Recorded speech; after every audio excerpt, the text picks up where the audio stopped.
All right, so I've sent in my DNA kit and now I'm waiting for the report to come. What happens if that doesn't work? Like I'm not able to receive my report for one reason or another. Maybe it got lost or not enough saliva. What does that mean to me? That's some of the questions we're hearing. Yeah, those are common questions. So in the genetic testing industry, we call them failure rates, right? There's a certain number of overall kits that are going to fail for a couple of reasons. Kind of your first question was, what if my kit gets lost in the mail? Yeah. Well, if it gets lost in the mail, that's not your fault. It's not my fault. But Cliff Clavin driving the mail truck lost it or it got delivered, whatever. Totally. That is very rare, but it does happen. If it happens, we will identify that and we'll ship you a new kit. Awesome. Okay. So good news for you guys. No big deal. What about the saliva thing? Because some people don't do that long enough. Yeah. That's really important. It turns out that's one of the biggest points of failure. So when you receive your kit, you're going to have 4 swabs. You need to swab the inside of your cheek with 2 swabs on each cheek.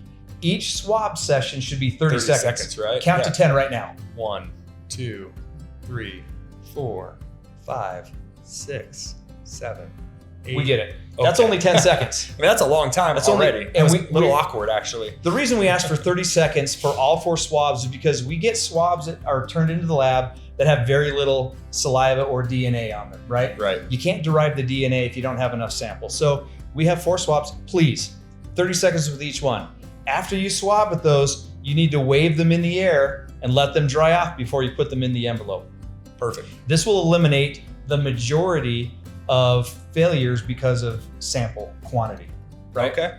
So what does that mean? So if I don't do it well enough, does that cost me anything? Yeah, we're gonna have to, and it's very insignificant, but it's gonna be another $39. So if you turn in a kit and our lab determines that you didn't have enough saliva, enough sample on these swabs for us to derive some DNA, we'll let you know, hey, failed at this point early on, thank goodness. $39, we're gonna ship you out a new kit and start the process over. So swab long that's the takeaway. Swab well, swab long, and dry the thing off. Okay. So what about on your end? I've heard you talk about some super rare, but some people are not able to, you're not able to extract that DNA for one reason or another. Super rare. What does that look like for me? Well, if that happens to me.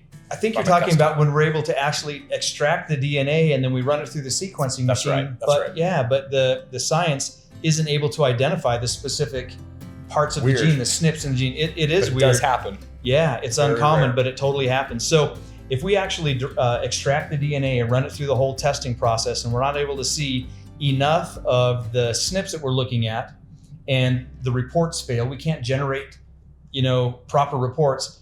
We can ask you to do it again. Your decision can be, yeah, let's try it again. And if we do that, we have pricing around that.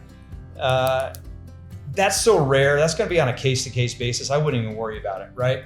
Our points of failure that we're going to need to worry about, and we can mitigate those, are going to be around registering your kit online, registering online before you send it in.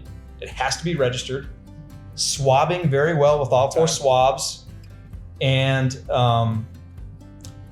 that's essentially it. If you swab well and you register your kit, the majority of these failures are going to be taken care of. A super rare case, like I think you talked about, I think we discussed where if that happens to a customer, we'll offer a full refund. Yeah, we're not going to charge you if we lose a kit. We're not going to charge you for any of these small problems. Crazy, yeah. So for more information on this, check out our website because we do provide any updates there, and we might come out with some new policy or what have you, another thing we find out. So check out iTOVi.com for additional information.